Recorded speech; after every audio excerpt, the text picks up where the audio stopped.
Hello guys, আজকে আমি যে 5টি ওয়েব সিরিজ নিয়ে কথা বলবো, এর একটা এপিসোড দেখা শুরু করলে বাকি এপিসোডগুলো আপনাকে দেখতে বাধ্য করবে। এর শেষ দেখা ছাড়া আপনি বাদ দিতে পারবেন না। সো আর কথা না বাড়িয়ে চলুন শুরু করি।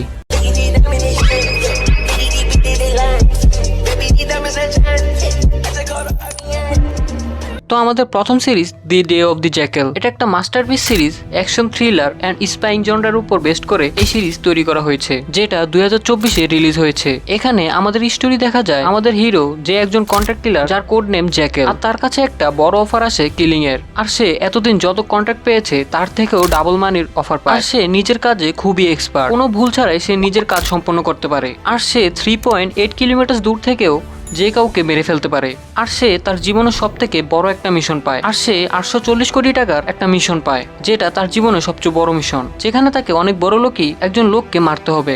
কিন্তু প্রবলেম তখন ক্রিয়েট হয় যখন তার পথে ব্রিটিশ এজেন্ট প্রিয়াঙ্কা তার পিছনে পড়ে যায়। তো জ্যাকেল সেই লোকটাকে কি মারতে পারে নাকি পারে না, নাকি প্রিয়াঙ্কা তাকে ধরে ফেলে, সেই সবকিছু জানতে হলে আমাদের সিরিজ দেখতে হবে। এই সিরিজ প্রথম এপিসোড থেকে আপনাকে ধরে রাখবে, শেষ পর্যন্ত আপনাকে দেখতে বাধ্য করবে। মুভির IMDb রেটিং হচ্ছে 8.2 out of 10। Next masterpiece series the penguin. The penguin 2024-এ American crime drama mini series, যা DC studios and Warner Bros television দ্বারা নির্মিত। এই সিরিজটি 2022 সালে চলচ্চিত্র দি ব্যাটম্যানের স্পিন অফ, যেখানে কলিন ফেরেজ কব দি পেঙ্গুইন চরিত্রে অভিনয় করেছে। গল্পটি শুরু হয় দি ব্যাটম্যান চলচ্চিত্রের ঘটনার পরপরই, যখন গথাম সিটির সমুদ্র প্রাচীর ধ্বংস হয়ে শহরটি বিশৃঙ্খল অবস্থায় পড়ে যায়। মাফিয়া বস কারমাইন ফ্যালকনের মৃত্যুর ফলে অপরাধ জগতের ক্ষমতার শূন্যতা সৃষ্টি হয়। এই সুযোগে অসকব, যিনি পেঙ্গুইন নামে পরিচিত, গথামের অপরাধ জগতে নিয়ন্ত্রণ করার চেষ্টা করে। সো মোস্টলি সিরিজ ডিসি ইউনিভার্সে এন্ড এর কাহিনী নেক্সট ব্যাটম্যান মুভির সাথে কানেক্ট হতে পারে। আর এই সিরিজ পেঙ্গুইনের কাহিনীকে বেস্ট করা হয়েছে, যাতে মুভিতে আরো ভালোভাবে দেখানো যায়। সিরিজে ক্রাইম থ্রিলার অ্যাকশনে ভরপুর, so must watch. IMDb rating হচ্ছে 8.7 আউট অফ 10। আমাদের পরবর্তী series the Continental from the world of John Wick. এটি একটি American crime action mini series, যা জন উইক সিনেমা সিরিজের প্রিকুয়েল হিসেবে তৈরি হয়েছে।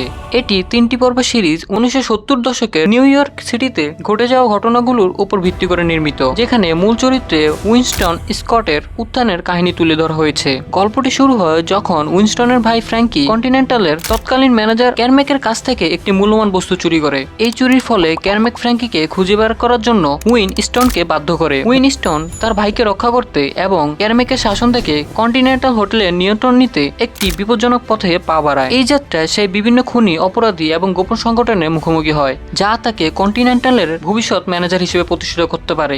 সিরিজটি জন উইক ফ্র্যাঞ্চাইজের ভক্তের জন্য একটি নতুন দৃষ্টি আকর্ষণ করতে পারে। সো সিরিজে ব্রুটালি অ্যাকশন দেখতে পাবেন। জন উইকে আপনারা যেরকম অ্যাকশন দেখেছেন তার থেকেও ব্রুটালি অ্যাকশন এই সিরিজে দেখতে পাবেন। আর এর IMDb রেটিং হচ্ছে 7.2 আউট অফ 10। নেক্সটে আমাদের মার্বেলের সিরিজ ডেয়ারডেভিল বর্ন অ্যাগেন।